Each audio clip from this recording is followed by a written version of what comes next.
जय माता की। भक्तों, आज मैं आपके लिए लाई हूँ शारदीय नवरात्रि के तीसरे दिन श्रीमद् देवी भागवत पुराण की कथा। बंधुओं, सभी प्रेम से और भक्ति पूर्वक श्रीमद् देवी भागवत पुराण की इस कथा को सुनिए। माता आपका कल्याण करेंगी। यदि आपने हमारे चैनल को अब तक सब्सक्राइब नहीं किया तो जरूर करें और बेल आइकन दबाना ना भूलें, ताकि आपको हमारी आने वाली सभी वीडियोस की जानकारी सबसे पहले हो सके। बंधुओं, वीडियो को पूरी सुने। सुनने के बाद कमेंट बॉक्स में जय माता की जरूर लिखें। बोलो माता रानी की जय हो। चेदी देश में वसु नामक राजा था। देवराज इंद्र ने प्रसन्न होकर उसे स्फटिक का विमान दिया। वह सदा उस पर बैठकर घूमा करता था, इसलिए उसे उपरिचर कहा जाने लगा। उपरिचर के 50 पुत्र थे और वे भिन्न प्रदेशों में राज्य करते थे। उसकी पत्नी का नाम गिरिका था। एक बार उपरिचर शिकार खेलने गया तो शिकार में इतना लीन हो गया कि उसे पत्नी के ऋतु स्नान का ध्यान ही न रहा। पितरों ने उसे कहा कि तेरी रानी ऋतु स्नाता है, इसलिए तू उसके पास जा। किंतु वह राज्य से बहुत दूर आ गया था और पहुंच नहीं सकता था। अपनी पत्नी का स्मरण करने लगा। अधिक स्मरण करने पर कामातुर वसु का वीर्य बढ़ के पेड़ पर गिर गया। वसु ने यह सोचकर कि वीर्य व्यर्थ ना जाए, इसलिए उसे बड़ के पत्ते के दोने से रखकर अपने पालतू बाज की चोंच में रख दिया। बाज को महल की ओर उड़ा दिया। रास्ते में दूसरे बाज से युद्ध करते समय वही दोना नदी में गिर गया। नदी में रहने वाली एक मछली उस वीर्य को खा गई।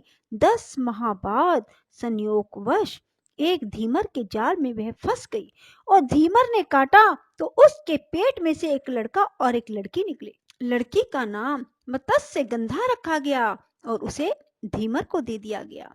वास्तव में वह मछली एक अप्सरा थी जिसका नाम अद्रिका था। नदी में वह एक दिन विहार कर रही थी। तभी एक मुनि किनारे पर संध्या वंदन कर रहे थे। अद्रिका मोह मुग्ध होकर जल में ही मुनि के पैर पकड़ बैठी।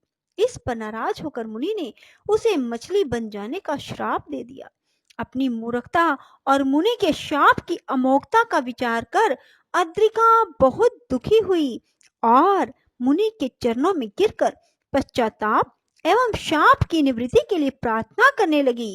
अंत में प्रसन्न होकर मुनि ने कहा कि धीमर के हाथ से मारे जाने पर वह मत्स्य योनि से मुक्त हो जाएगी। मत्स्य गंधा शनै शनै युक्ति हो गई, अपने पिता का सहयोग करने लगी। एक दिन पाराशर मुनि वहां यमुना नदी के तट पर आए और परले किनारे पर नाव से पहुंचाने के लिए मल्लाह से कहने लगे। मल्लाह भोजन कर रहा था, इसलिए उसने मत्स्य गंधा से कहा वह मुनि को नाव से बिठाकर दूसरे किनारे छोड़ आए। जब पराशर नाव में बैठकर जा रहे थे तो मत्स्य गंधा को देखकर उसके मन में वासना जाग उठी। उन्होंने मत्स्य गंधा का हाथ पकड़ लिया। मत्स्य गंधा ने कहा, मुनिवर, आप ज्ञानियों में श्रेष्ठ हैं। आपके बताए मार्ग पर समाज चलता है, फिर आप मुझ निमन जाति की कन्या पर आसक्त होकर अपने ज्ञान का अपमान क्यों कर रहे हैं? देखिए, मेरे शरीर से मछली की दुर्गंध आ रही है। पराशर मुनि ने अपनी तपस्या के प्रभाव से उसकी देहगत दुर्गंध को सुगंध में परिवर्तित कर दिया। मुनि की आतुरता, नदी का एकांत, अपनी असहाय स्थिति देखकर मत्स्य गंधा ने कहा, मुने, दूर किनारे पर मेरा पिता बैठा देख रहा है। दिन की रोशनी फैली हुई है। ऐसी स्थिति में समागम करना मनुष्य के लिए शोभाजनक नहीं है। यह पशु वृत्ति का काम है। धीरज रखिए, रात्रि का अंधकार छा जाने दीजिए। पराशर ने अपने तपोबल से सघन अंधकार करके रात्रि का वातावरण प्रकट कर दिया। मत्स्य गंधा से समागम का आग्रह करते हुए उसका हाथ पकड़ लिया। विवश मत्स्य गंधा बोली, मुनिवर, आप तो मुझे भोग कर चले जाएंगे। आपका समागम व्यर्थ जाने वाला नहीं है। मैं अनब्याही माता बन जाऊंगी तो मेरा क्या होगा? मेरे में कौमार्य नहीं रहेगा। तो फिर कौन मेरे से विवाह करेगा? पराशर पुत्र को जन्म देकर भी तुम अक्षत यौवना रहोगी। तुम्हारे पुत्र जो होगा वह अत्यंत तेजस्वी, वेद का प्रवक्ता, पुराणों का कर्ता, चिरायु और अति प्रसिद्ध होगा। दोनों का समागम होने के बाद पराशर मुनि ने कहा, मत्स्य गंधे, स्वर्ग की अप्सराओं का दिव्य रूप देखकर भी मेरा मन विचलित नहीं हुआ।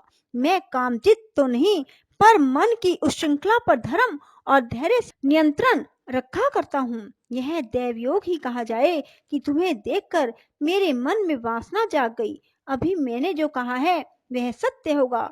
तू सुखी रहेगी और अपने पुत्र के कारण विख्यात होगी। यथा समय यमुना में बने द्वीप पर मत्स्य गंधा ने एक पुत्र को जन्म दिया। पुत्र अत्यंत तेजस्वी और सुंदर था। उसने जन्मते ही कहा, माता मैं फिर आऊंगा। तुम्हें जब कभी मेरी आवश्यकता हो तब स्मरण कर लेना, मैं आ जाऊंगा। यह कहकर कृष्ण द्वैपायन तपस्या करने वन में चले गए।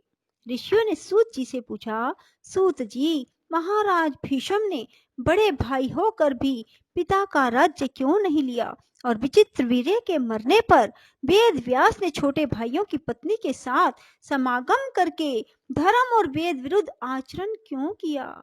सूत जी, मुनिगण, इक्ष्वाकु राजा के वंश में महानिश नामक धर्मपरायण और सदाचारी राजा हुआ था। उसने 1000 अश्वमेध और 100 वाजपेय यज्ञ करके स्वर्ग का राज्य प्राप्त कर लिया था। एक बार वह ब्रह्मलोक में ब्रह्मा जी का दर्शन करने गया हुआ था। सारे देवता लोग वहां विद्यमान थे, गंगा भी वहां विद्यमान थी। हवा के झोंके से गंगा के वस्त्र उड़ गए। यह देखकर सारे देवताओं ने नीचा मुख कर लिया, किंतु महानिश उसके विगत वस्त्र सौंदर्य को देखता रहा। गंगा भी महानिश को देखकर काम विह्वल हो गई। दोनों की यह अवस्था देखकर ब्रह्मा ने उनको मनुष्य बनने का शाप दे दिया। उस शाप से दोनों अत्यंत दुखी हो गए, पर क्या कर सकते थे। इसी समय अष्टावसु वशिष्ठ के आश्रम पर गए हुए थे। मुनि गाय के लिए फल तृण आदि लेने वन में गए थे। वसुओं में ध्यो नामक वसु ने कहा, मुनि की यह गायें इतनी पवित्र और प्रभावशाली है कि जो इसका दूध पी लेता है वह 10,000 वर्ष तक निर्जर होकर जीता है। ध्रुव की बात पर उसकी पत्नी ने कहा, मृत्युलोक में राजा उशीनर की पत्नी उसकी घनिष्ठ मित्र है, इसलिए नंदिनी को ले जाकर उसे दूध पिलाया जाए। दुर्भाग्यवश वसुओं ने गाय को चुरा लिया और उशीनर के यहाँ ले गई। वशिष्ठ ने वापस आकर गाय को खूब ढूंढा। बहुत प्रयत्न करने पर भी जब नंदिनी नहीं मिली तो ध्यान लगाकर उन्होंने सारा वृतांत जान लिया और वसुओं को शाप दे दिया कि वे मनुष्य देह धारण करें। वशिष्ठ के शाप को सुनकर वसुओं को अपनी गलती का एहसास हुआ। वे सब आकर मुनि के चरणों में पड़ गए और क्षमा याचना करने लगे। दया आर्द्र होकर मुनि ने कहा कि प्रत्येक संवत्सर में उनका शाप क्षय होगा, किंतु ध्रुव ने यह दुष्कर्म किया है, इसलिए उसे लंबे समय तक मनुष्य देह धारण करनी पड़ेगी। वसु मुनि विशिष्ट के अमोघ शान से चिंतित हो रहे थे। सबसे बड़ी कष्टकारक बात तो यह थी कि मानवी के गर्भ की यातना सहनी पड़ेगी। इसी समय उनको गंगा मिली। वह भी ब्रह्म शाप के कारण मनुष्य लोक में आकर मानवीय रूप धारण करने के शाप से दुखी थी। तब वसुओं ने उससे कहा, राजा शांतनु की पत्नी होकर इसको जन्मते ही जल में फेंक देना, इससे हम शाप मुक्त हो जाएंगे। गंगा पृथ्वी पर आ गई। राजा प्रतीप बहुत धार्मिक और सत्यनिष्ठ था। वह सूर्य का उपासक था। एक दिन वह बैठा हुआ सूर्य की उपासना कर रहा था कि अत्यंत रूपवती युवती उसकी दाहिनी जंघा पर आकर बैठ गई और उससे प्रेम निवेदन करने लगी। प्रतीप उसकी चेष्टा से अप्रसन्न हुआ, किंतु कामार्थ स्त्री का अपमान नहीं करना चाहिए। यह सोचकर उसने कहा, सुंदरी तुम कौन हो? देवता का आराधन कर रहे मेरी दाहिनी जंघा पर बैठकर काम याचना कर रही हो? यह अनुचित है, क्योंकि इस जंघा पर पुत्री अथवा पुत्र वधू ही बैठा करती है। मैं तुम्हारी आकांक्षा पूर्ण कैसे कर सकता हूँ, क्योंकि जिस जगह तुम बैठ गई हो वह प्रेम की नहीं वात्सल्य की जगह है। स्त्री ने अपना परिचय गंगा कह कर दिया। तब राजा ने कहा, मेरा पुत्र शांतनु तुमसे विवाह करेगा। प्रदीप ने वानप्रस्थ अवस्था में जाते समय शांतनु से कहा कि कभी शिकार खेलने के लिए जाएगा तब जंगल में एक रूपवती कन्या मिलेगी, उससे विवाह कर लेना, उसका नाम जाति आदि मत पूछना। कालांतर में जब शांतनु शिकार करने के लिए गया तो उसे जंगल में अत्यंत सुंदर कन्या दिखाई दी। गंगा के किनारे एकांत वन प्रांत में उसे देख शांतनु को पिता की बात याद आई। उसने युवती के पास जाकर प्रेम निवेदन किया। युवती विवाह के लिए तैयार हो गई, किंतु उसने एक शर्त रखी कि राजा उसके किसी काम में दखल नहीं देगा, कड़वा नहीं बोलेगा। राजा सहमत हो गया, विवाह करके घर ले आया। यथा समय शांतनु पत्नी ने क्रमशः 7 पुत्रों को जन्म दिया और उनको जन्मते ही पानी में फेंक दिया। 8वीं बार जब वह गर्भवती हुई तो राजा को चिंता हुई कि इसी तरह यदि इस बार भी इसने फेंक दिया तो वंश किस प्रकार चलेगा। 8वां भी पुत्र ही हुआ। पुत्र को लेकर जब वह जाने लगी तो राजा ने बहुत अनुनय विनय की, फिर भी जब वह नहीं मानी तो राजा ने उससे कहा, पापिष्ठे, एक एक करके तूने 7 पुत्रों को पानी में बहा दिया, इसको भी बहा दोगी तो मेरा वंश किस प्रकार चलेगा। तू रहती है तो रह, जाती है तो जा, पर इस बालक को मेरे हवाले कर दे। इस पर युवती ने कहा, राजन, मैं गंगा हूँ और आप महानिश हैं। जिन पुत्रों को मैंने पानी में फेंका वे 7 वसु थे, यह 8वां ध्रुव नामक वसु है। स्त्री का भगत होने के कारण वशिष्ठ के शाप के प्रभाव से यह दीर्घ काल तक मानव देह धारण करेगा। मैं इसे नहीं मार रही हूँ, पर छोटे बालक का पालन माता ही कर सकती है, इसलिए इसे मैं ले जा रही हूँ। बड़ा होने पर आपके पास भेज दूंगी। कुछ समय बीतने पर शांतनु ने गंगा विहार करते समय रेत के ढूहे पर बाण विद्या का अभ्यास कर रहे एक बालक को देखा, किंतु वे उसे पहचान नहीं सके। शांतनु ने बालक का परिचय पूछा तो उसने कोई ध्यान नहीं दिया और अपना अभ्यास करता ही रहा। कुछ समय बाद अंतर्ध्यान हो गया। विशुद्ध चित्त शांतनु ने गंगा की स्तुति की। गंगा ने प्रकट होकर राजा का संदेह निवारण करते हुए बताया कि वही बालक उसका पुत्र है। वशिष्ठ के आश्रम में रखकर उसे वेद शास्त्र और धनुर्वेद का ज्ञान दिलाया है। गंगा ने उसे शांतनु को सौंप दिया। गंगदत्त नाम से उसे राजधानी लाकर संस्कारित किया गया। सभी मिलकर बोले, जय माता की, जय माता की। बंधुओं, यदि आपको हमारी वीडियो पसंद आए तो इसे लाइक करें और शेयर भी जरूर करें। धन्यवाद।